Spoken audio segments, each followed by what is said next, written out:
नमस्कार। एक बार फिर से आप सभी का बहुत बहुत स्वागत है परीक्षा वर्ल्ड के इस यूट्यूब चैनल में। दोस्तों, आज एक और इम्पॉर्टेंट टॉपिक हम कवर करने वाले हैं। इस टॉपिक का नाम है रोग। दोस्तों, जीव विज्ञान का यह एक ऐसा टॉपिक है जिससे रेलवे भर्ती परीक्षाओं में भर भर के प्रश्न पूछे गए हैं। तो इस टॉपिक से जुड़े जो भी महत्वपूर्ण प्रश्न बन सकते हैं उनको आज के इस वीडियो में हम कवर करने वाले हैं। तो इस वीडियो को आपको बिल्कुल ध्यान से लास्ट तक जरूर देखना है। यह वीडियो आपके आगामी एनटीपीसी की परीक्षा के लिए बहुत ही ज़्यादा महत्वपूर्ण होने वाला है। तो चलिए क्लास को स्टार्ट करते हैं बिना किसी देरी के। डेंगू बुखार में मानव शरीर में किसकी कमी हो जाती है? बहुत ही बेहतरीन प्रश्न है, एग्जाम ओरिएंटेड प्रश्न है। तो डेंगू बुखार में किसकी कमी हो जाती है? तो राइट आंसर क्या हो जाएगा? प्लेटलेट्स की, यानी कि ऑप्शन आपका यहाँ पे ए जो है बिल्कुल सही हो जाएगा। इसके बारे में आपको याद रखना है, जो प्लेटलेट्स है वह इस बुखार में काफ़ी हद तक गिर जाते हैं, उनकी कमी हो जाती है। तो इसके बारे में आपको याद रखना है, इम्पॉर्टेंट है।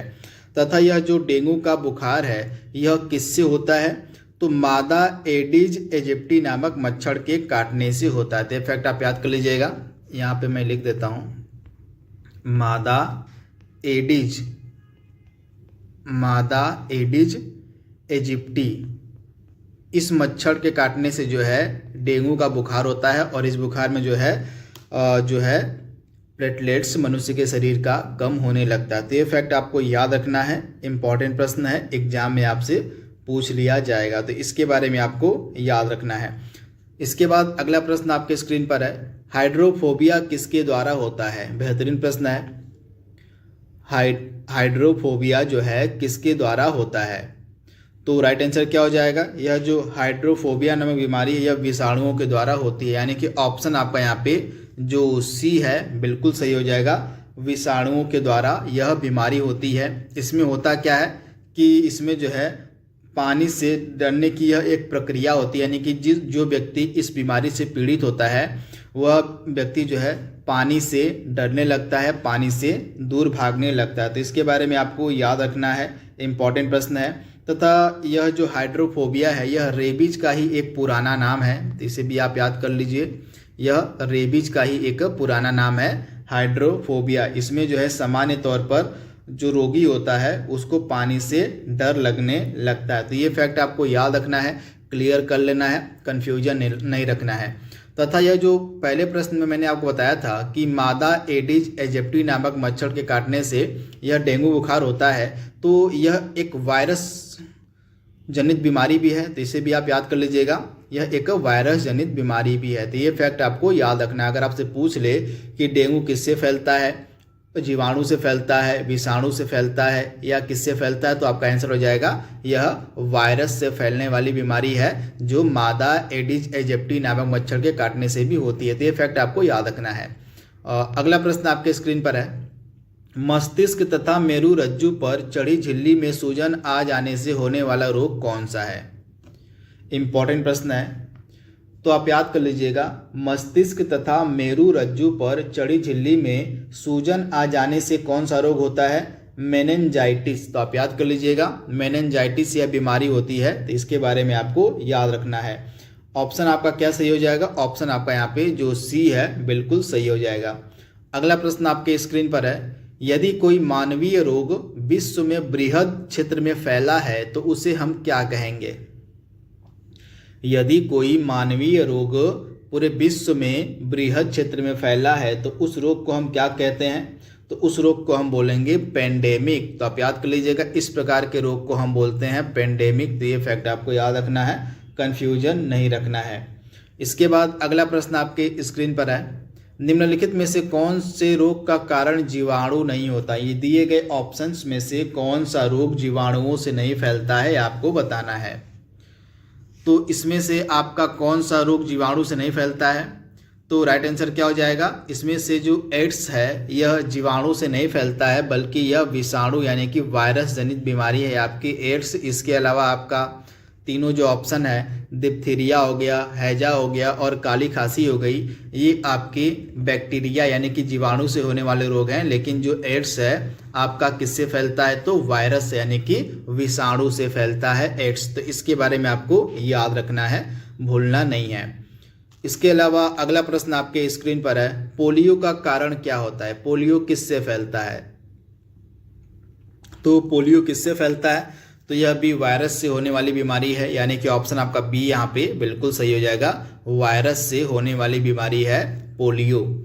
अगला प्रश्न आपके स्क्रीन पर है, पोलियो के टीके की खोज किसके द्वारा करी गई थी। पोलियो के टीके की यहाँ पे बात की जा रही है, पोलियो के टीके की जो खोज है किसने की थी। बेहतरीन प्रश्न है। तो राइट आंसर क्या हो जाएगा, इस टीके के पोलियो को वैक्सीन की जो खोज है जोनास साल्क के द्वारा की गई थी 1952 में। तो डेट भी आप याद कर लीजिएगा, 1952 में जो है इस टीके की खोज करी गई थी पोलियो के, किसके द्वारा, तो जोनास साल्क नामक वैज्ञानिक के द्वारा। तो ये फैक्ट आपको क्लियर कर लेना है। इनमें से कौन सा रोग विषाणु जनित नहीं, यानी कि इसमें से कौन सा रोग वायरस से नहीं फैलता है। बेहतरीन प्रश्न है।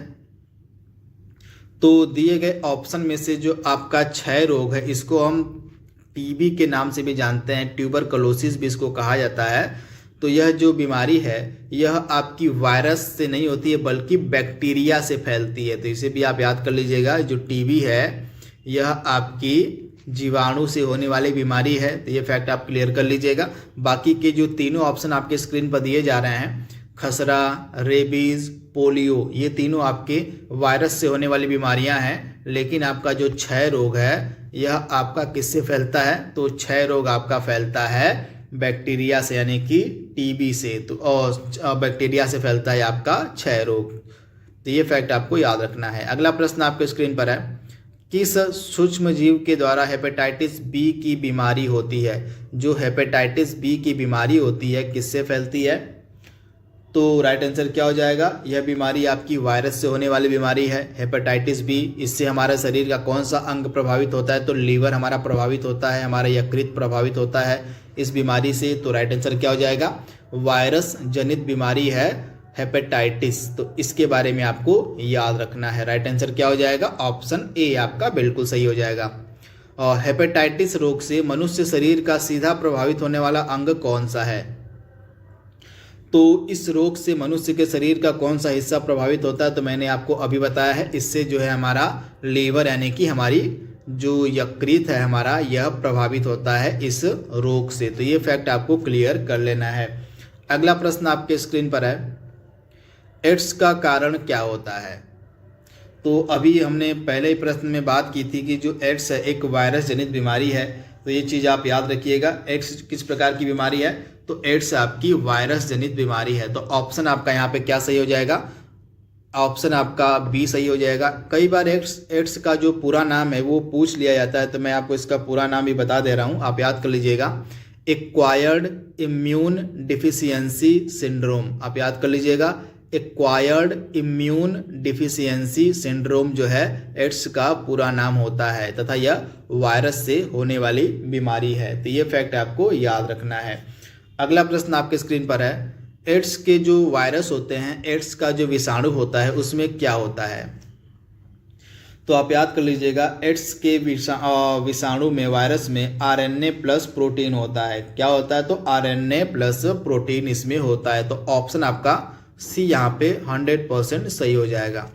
अगला प्रश्न आपके स्क्रीन पर दिया गया है यहाँ पे, एड्स के लिए उत्तरदायी विषाणु किसके उदाहरण होते हैं। एड्स के लिए उत्तरदायी जो विषाणु होते हैं ये किसके उदाहरण होते हैं, तो ये एक रेट्रोवायरस के उदाहरण होते हैं। आप याद कर लीजिएगा, ये जो हैं एड्स के जो विषाणु होते हैं ये रेट्रोवायरस के उदाहरण होते हैं। तो ये फैक्ट आपको याद रखना है। तो ऑप्शन बी आपका बिल्कुल सही हो जाएगा। ये चीज़ आप क्लियर कर लीजिएगा, याद कर लीजिएगा।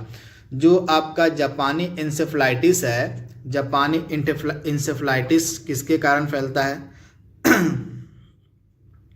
तो आप याद कर लीजिएगा, जो जापानी इंसेफ्लाइटिस है यह किसके कारण फैलता है, तो विषाणु से होने वाला यह एक रोग है। तो आप याद कर लीजिएगा, विषाणु से होने वाला रोग है यह आपका जापानी इंसेफेलाइटिस, यानी कि ऑप्शन आपका यहाँ पे क्या सही हो जाएगा, विषाणु, यानी कि ऑप्शन आपका यहाँ पे जो बी है बिल्कुल सही हो जाएगा। तो ये चीज़ आपको याद रखनी है, ऑप्शन बी आप क्लियर कर लीजिएगा, विषाणु आपका राइट आंसर हो जाएगा। अगला प्रश्न आपके स्क्रीन पर है, खसरा की बीमारी किससे फैलती है? खसरा की यहाँ पे बात हो रही है। तो खसरा भी जो बीमारी है यह आपकी वायरस जनित यानी कि विषाणु जनित बीमारी है। तो ऑप्शन आपका यहाँ पे ए जो है बिल्कुल सही हो जाएगा। इम्यूनोलॉजी का जनक किसे माना जाता है? इम्यूनोलॉजी का जो जनक है यह किसे कहा जाता है? तो राइट आंसर क्या हो जाएगा, एडवर्ड जेनर को। ऑप्शन आपका यहाँ पे जो सी है 100% सही हो जाएगा। एडवर्ड जेनर को जो है इम्यूनोलॉजी का जनक कहा जाता है। अगला प्रश्न आपके स्क्रीन पर है, रानीखेत बीमारी किससे संबंधित है? रानीखेत बीमारी की यहाँ पे बात हो रही है कि यह किससे संबंधित है? तो यह भी एक विषाणु जनित बीमारी है। सबसे पहले तो इसको आप याद कर लीजिएगा, यह एक बीमारी आपकी किससे फैलती है? तो यह भी आपकी वायरस से फैलती है, विषाणु से फैलती है। और यह जो बीमारी है मुर्गियों में आमतौर पर देखने को मिलती है। तो राइट आंसर क्या हो जाएगा, मुर्गियों से, यानी कि ऑप्शन आपका ए यहाँ पे सही है। अगला प्रश्न आपके स्क्रीन पर है, विश्व से चेचक का उन्मूलन कब घोषित किया गया था? तो आप याद कर लीजिएगा, जो हमारा विश्व स्वास्थ्य संगठन है जो WHO है, इसके द्वारा विश्व से चेचक का जो उन्मूलन है वर्ष 1980 में घोषित किया गया था। तो ऑप्शन आपका यहाँ पे बी सही दिया गया है। तो ये चीज़ आपको याद रखनी है। अगला प्रश्न आपके स्क्रीन पर है, फुट और माउथ रोग निम्नलिखित में से किसकी प्रमुखता, मतलब किनमें प्रमुखता से पाया जाता है फुट एंड माउथ रोग? तो राइट आंसर क्या हो जाएगा आपका, उपर्युक्त सभी में। जो फुट और माउथ रोग होता है यह जो है आपके मवेशियों में पाया जाता है, और जिसके अलावा भेड़ हो गई, यहाँ पे भेद नहीं होगा, भेड़ होगा, मवेशियों में, भेड़ में, सुअर में, भेड़, बकरियां, ये सभी जो आपके सामने स्क्रीन पर दिए गए हैं सभी में जो है फुट और माउथ नामक जो बीमारी है यह फैलती है। तो इसके बारे में आपको याद रखना है, तथा यह भी आपकी फुट एंड माउथ रोग आपका विषाणु से ही फैलता है। तो ये चीज़ आपको क्लियर कर लेनी है। जब हम एड्स की बात कर रहे थे तो एड्स भी आपकी वायरस जनित बीमारी आपको पता चल गया होगा। तो जो एड्स का परीक्षण है इसकी पहचान किस टेस्ट के माध्यम से की जाती है? तो एलिसा टेस्ट इसके लिए किया जाता है। आप याद कर लीजिएगा, एड्स की पहचान करने के लिए एलिसा टेस्ट किया जाता है। तो ये चीज़ भी आप याद कर लीजिएगा, जो एलिसा परीक्षण होता है, एलिसा टेस्ट होता है, किस रोग की पहचान के लिए किया जाता है? तो यह जो है एड्स की पहचान के लिए एलिसा परीक्षण, एलिसा टेस्ट किया जाता है। तो इसको आप याद रखिएगा। इबोला क्या है? इबोला क्या है? तो इबोला क्या है? तो यह एक प्राण घातक वायरस है। क्या है? तो यह एक प्राण घातक वायरस है, यानी कि विषाणु है, यानी कि ऑप्शन आपका यहाँ पे जो बी है बिल्कुल सही हो जाएगा। ये चीज़ आपको याद रखना है। तथा यह जो इबोला है सबसे पहले पश्चिमी अफ्रीका के देशों में यह बीमारी देखने को मिली थी, जो वहाँ पे महामारी का रूप भी ले चुकी थी। तो ये फैक्ट आपको याद रखना है। अगला प्रश्न आपके स्क्रीन पर है, H5N1 इन्फ्लुएंजा को हम क्या बोलते हैं?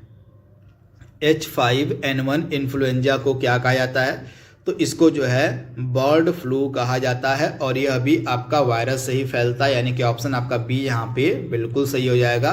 यह भी वायरस से ही फैलता है H5N1। इसको हम क्या बोलते हैं? तो इसको हम बर्ड फ्लू बोलते हैं। अगला प्रश्न आपके स्क्रीन पर है, H1N1 वायरस का संबंध निम्नलिखित में से किससे है? H1N1 वायरस का संबंध निम्नलिखित में से किससे है? तो राइट आंसर क्या हो जाएगा, इसको हम स्वाइन फ्लू भी कहते हैं, यानी कि ऑप्शन आपका सी यहाँ पे 100% सही हो जाएगा। H1N1 वायरस को हम स्वाइन फ्लू के नाम से जानते हैं। तो ये चीज़ आपको क्लियर करनी है, याद रखनी है। इसके बाद अगला प्रश्न आपके स्क्रीन पर है, DPT का जो टीका होता है निम्नलिखित में से किससे सुरक्षा हेतु दिया जाता है? बेहतरीन प्रश्न है। यहाँ पे DPT के टीके की बात हो रही है कि यह जो है किससे सुरक्षा हेतु दिया जाता है? तो राइट आंसर आपका क्या हो जाएगा, DPT का जो टीका है यह किसके सुरक्षा के लिए दिया जाता है? तो राइट आंसर आपका हो जाएगा डिप्थीरिया, कुकुर खांसी और टिटनेस। इन 3 रोगों के बचाव के लिए जो है DPT का टीका दिया जाता है। तो ऑप्शन आपका सी यहाँ पे बिल्कुल सही हो जाएगा। मैं आपको वायरस से होने वाले सभी बीमारियों को एक बार से रिमाइंड करा देता हूँ, याद करा देता हूँ। तो एक बार आप ध्यान से सुनिएगा कि वायरस से यानी कि विषाणु से कौन कौन सी बीमारियाँ होती हैं। एक बार आप फिर से रिवाइज इसको कर लीजिए। रेबीज या हाइड्रोफोबिया हो गया, दाद हो गया, चेचक हो गया, छोटी माता, खसरा, पोलियो, हेपेटाइटिस, एड्स हो गया, इबोला हो गया, इंसेफ्लाइटिस हो गया, चिकनगुनिया हो गया, डेंगू हो गया, रूबेला हो गया, गलसुआ हो गया। ये सभी जो बीमारियां हैं आपकी वायरस यानी कि विषाणु से होती हैं। तो इनको एक जगह कहीं आप नोट डाउन कर लीजिएगा और इनको आप याद कर लीजिएगा। आगे बढ़ते हैं हम। तो डीपीटी के टीके के बारे में हमने बात कर ली है। यह 3 रोगों के बचाव के लिए दिया जाता है, डिप्थीरिया, कुकुर खांसी और टेटनस के बचाव के लिए। तो ऑप्शन सी आपका बिल्कुल सही है। भोजन में विषाक्तता का कारण क्या होता है? भोजन की विषाक्तता का कारण क्या होता है? जो फूड की पॉइजनिंग होती है, भोजन विषाक्तता का मतलब हो जाएगा इंग्लिश में फूड पॉइजनिंग से इसका मतलब हो जाएगा। तो इसका मेन कारण एक बैक्टीरिया होता है, तो इस बैक्टीरिया को, इस जीवाणु को हम क्या बोलते हैं? इस जीवाणु को बोला जाता है सैल्मोनाई बेसिलाई। तो आप याद कर लीजिएगा, सैल्मोनाई बेसिलाई नामक बैक्टीरिया के कारण ही जो फूड पॉइजनिंग है वह होती है। तो आप याद कर लीजिएगा, ऑप्शन बी आपका यहाँ पे सही दिया गया है। 25वां प्रश्न आपके स्क्रीन पर है। निम्न में से कौन सा रोग जीवाणुओं से उत्पन्न होता है? बेहतरीन प्रश्न है। इसमें से आपको बताना है कि वह कौन सा रोग है जो जीवाणुओं से यानी कि बैक्टीरिया से उत्पन्न होता है। बेहतरीन प्रश्न है। तो दिए गए ऑप्शन में से आपका जो तपेदिक है, इसे आप याद कर लीजिएगा। जो तपेदिक है इसको हम क्षय रोग भी बोलते हैं, तपेदिक को क्षय रोग भी बोलते हैं, और इंग्लिश में इसको हम ट्यूबरकलोसिस यानी कि टीबी भी बोलते हैं। तो तीनों ही एक ही बीमारी के नाम है, तपेदिक कह लीजिए या टीबी कह लीजिए या क्षय रोग कह लीजिए। तो यह जो है आपकी किससे फैलती है? तो यह आपकी फैलती है बैक्टीरिया से यानी कि जीवाणु से होने वाली यह बीमारी है। तो इसे आप याद कर लीजिएगा, तपेदिक आपका राइट आंसर हो जाएगा। बाकी के तीनों ऑप्शन जो आपके सामने दिख रहे हैं, पोलियो हो गया, इन्फ्लुएंजा हो गया और मलेरिया हो गया। तो पोलियो तो आपका फैलता है वायरस से, और इन्फ्लुएंजा फैलता है आपका किससे? तो यह भी वायरस से फैलता है। लेकिन जो मलेरिया नामक बीमारी है यह मादा एनाफिलीज नामक मच्छर के काटने से फैलती है। तो यह प्रोटोजोआ से होने वाली बीमारी है आपकी मलेरिया। तो ये चीज़ आपको क्लियर कर लेनी है। और क्षय रोग यानी कि टीबी के परीक्षण किससे किया जाता है? टीबी का परीक्षण का तरीका क्या होता है? तो आप याद कर लीजिएगा, मैनटॉक्स का परीक्षण यह जानने के लिए किया जाता है कि टीबी है कि नहीं है। तो आप याद कर लीजिएगा, राइट आंसर क्या हो जाएगा? मैनटॉक्स का परीक्षण। ऑप्शन आपका सी यहाँ पे बिल्कुल सही हो जाएगा। इसके बारे में आपको याद रखना है, मैनटॉक्स का परीक्षण। वहीं जो विडाल का परीक्षण है यह टाइफाइड रोग की पहचान के लिए किया जाता है। टाइफाइड रोग की पहचान के लिए जो है किसका परीक्षण होता है? तो विडाल का परीक्षण। वहीं मैनटॉक्स का परीक्षण जो है क्षय रोग के लिए किया जाता है। 27वां प्रश्न आपके सामने है। और निम्नलिखित रोगों में से एक जो पानी के प्रदूषण की वजह से नहीं होता है, आपको बताना है। इसमें से एक ऐसा रोग है जो पानी के प्रदूषण से नहीं होता है, उसकी आपको पहचान करनी है। तो इसमें से आपका जो टाइफाइड होता है पानी के प्रदूषण से होता है। इसके अलावा आपका कौन सा रोग हो जाएगा? इसके अलावा आपका हो जाएगा यहाँ पे पीलिया हो जाएगा, इसके अलावा हैजा हो जाएगा। ये तीनों जो बीमारियां आपकी पानी के प्रदूषण की वजह से फैलती हैं। लेकिन आपका जो हेपेटाइटिस बी नामक बीमारी होती है, आपका हेपेटाइटिस बी, यह आपका वायरस से होने वाली बीमारी है। तो ये फैक्ट आप याद कर लीजिएगा, हेपेटाइटिस बी आपकी वायरस से होती है। बाकी आपकी टाइफाइड हो गया, पीलिया हो गया, हैजा हो गया, ये सभी आपके जल के प्रदूषण से ही फैलते हैं। तो ये फैक्ट आप याद कर लीजिएगा। जल में अगर प्रदूषित जल का अगर आप सेवन करते हैं लगातार, तो आप इन तीनों में से किसी एक बीमारी से ग्रसित हो सकते हैं। तो एक चीज़ आपको याद कर लीजिएगा, टाइफाइड, पीलिया, हैजा ये पानी के प्रदूषण से होने वाली बीमारियां हैं। तो ये चीज़ आप याद कर लीजिएगा। इसके बाद अगला प्रश्न आपके स्क्रीन पर है। टाइफाइड तथा कालरा विशिष्ट उदाहरण किसका है? टाइफाइड और जो कालरा है यह किसके उदाहरण माने जाते हैं? तो राइट आंसर आपका क्या हो जाएगा? टाइफाइड और जो कालरा है यह एक जलजन्य बीमारियां हैं, यानी कि प्रदूषित जल के सेवन से ये दोनों बीमारियां होती हैं, टाइफाइड और कालरा, यानी कि ऑप्शन आपका सी यहाँ पे बिल्कुल सही हो जाएगा। तो ये चीज़ आपको याद रखनी है, इंपॉर्टेंट है। ऑप्शन आपका सी यहाँ पे बिल्कुल सही हो जाएगा। जलजन्य रोग हैं टाइफाइड और कालरा। अगला प्रश्न आपके स्क्रीन पर है, कुष्ठ रोग किससे उत्पन्न होता है। यहाँ पे कुष्ठ रोग की बात हो रही है। तो जो कुष्ठ रोग होता है यह बैक्टीरिया से होने वाला रोग है, तो आप याद कर लीजिएगा। ऑप्शन आपका यहाँ पे जो बी है बिल्कुल सही हो जाएगा। तो ये चीज़ आप याद रखिएगा। निम्नलिखित सभी बीमारियों का कारण वायरस होता है सिवाय एक को छोड़ के। इसमें से किस एक बीमारी को छोड़ के सभी बीमारियां वायरस से फैलती हैं। तो इसमें से आपका कौन कौन सा रोग वायरस से फैलता है, आइए देख लेते हैं। तो पीलिया आपका वायरस से फैलता है, गलसुआ आपका वायरस से फैलता है, इन्फ्लुएंजा आपका वायरस से फैलता है। लेकिन जो आंत्र ज्वर होता है यह आपका बैक्टीरिया से फैलता है, यानी कि विषाणु से होने वाली बीमारी है आपकी आंत्र ज्वर। तो इसके बारे में आप याद कर लीजिएगा। राइट आंसर क्या हो जाएगा, आंत्र ज्वर। तो ये चीज़ आपको याद कर लेना है।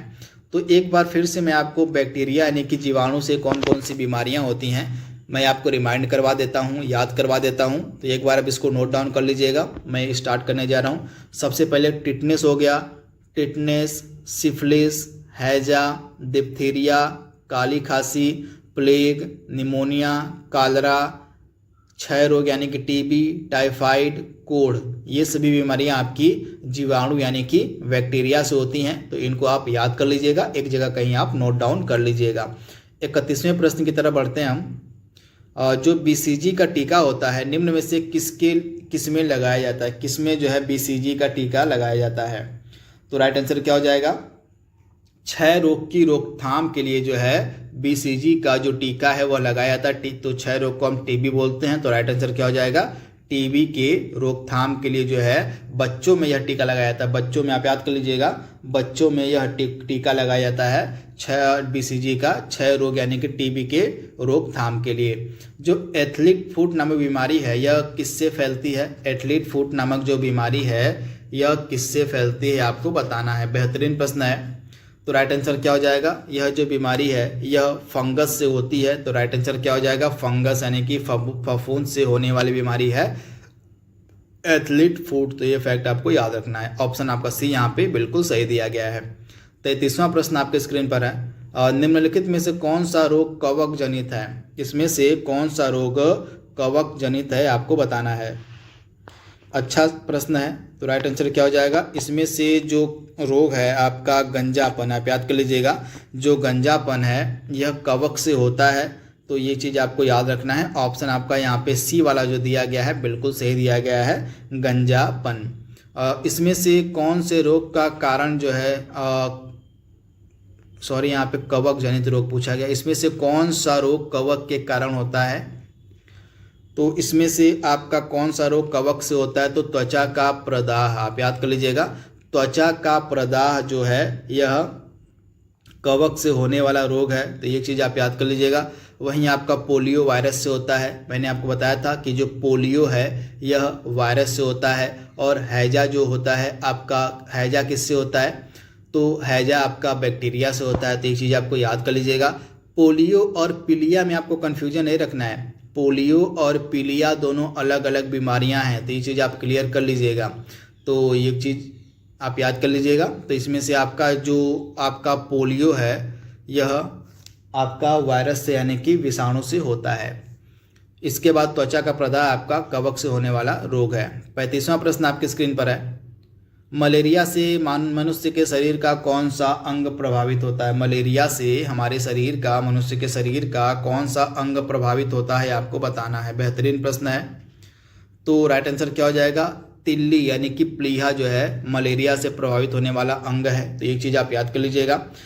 तथा अगला प्रश्न आपके स्क्रीन पर है, और निम्नलिखित में से कौन सा प्लाज्मोडियम परजीवी का वाहक होता है।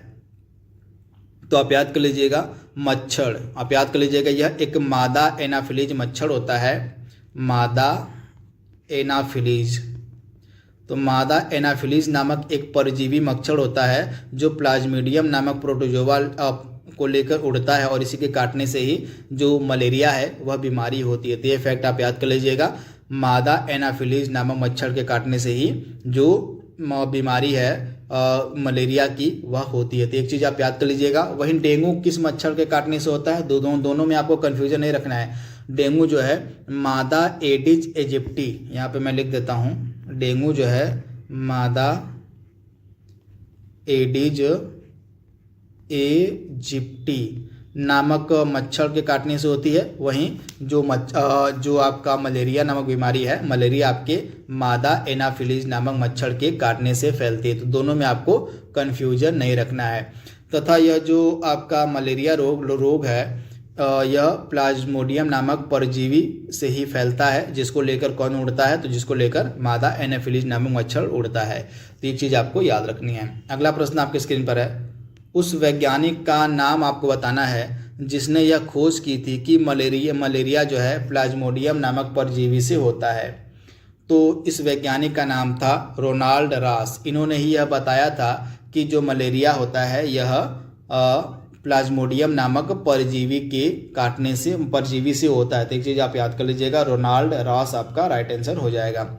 अगला प्रश्न आपके स्क्रीन पर है, निम्नलिखित में से कौन सा रोग प्रोटोजोआ के द्वारा होता है? इसमें से कौन सा रोग प्रोटोजोआ से होता है उसकी आपको पहचान करनी है और उसका आपको जवाब देना है। तो राइट आंसर आपका क्या होने वाला है यहाँ पे? तो राइट आंसर आपका हो जाएगा मलेरिया, यानी कि ऑप्शन आपका डी यहाँ पे बिल्कुल सही हो जाएगा। अगला प्रश्न है, निद्रा रोग जिसको हम स्लीपिंग सिकनेस कहते हैं नामक बीमारी किससे होती है?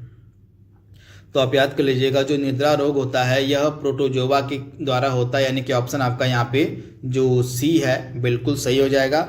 यह एक ट्रिप्नोसोमा नामक एक कोशिकीय जीव के द्वारा होता है। तो यहाँ पे मैंने लिखा भी हुआ है जिसको आप देख सकते हैं।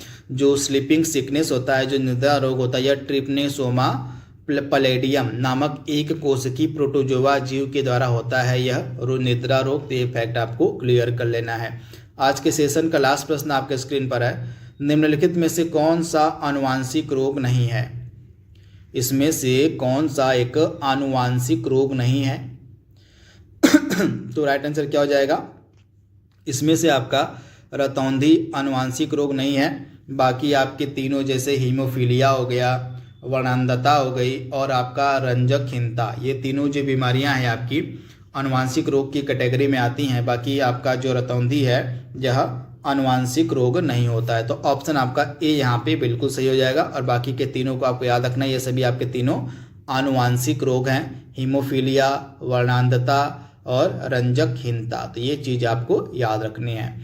तो इस प्रकार से टोटल 40 बेहतरीन प्रश्नों को हमने कवर कर लिया है जो आज के टॉपिक रोग से जुड़े हुए थे। यह वीडियो आपके आगामी एनटीपीसी की परीक्षा के लिए महत्वपूर्ण है, तो इसको आप जरूर ध्यान से 2-3 बार देख लीजिएगा। तो आज के लिए बस इतना ही। Thank you, thanks for watching, thank you.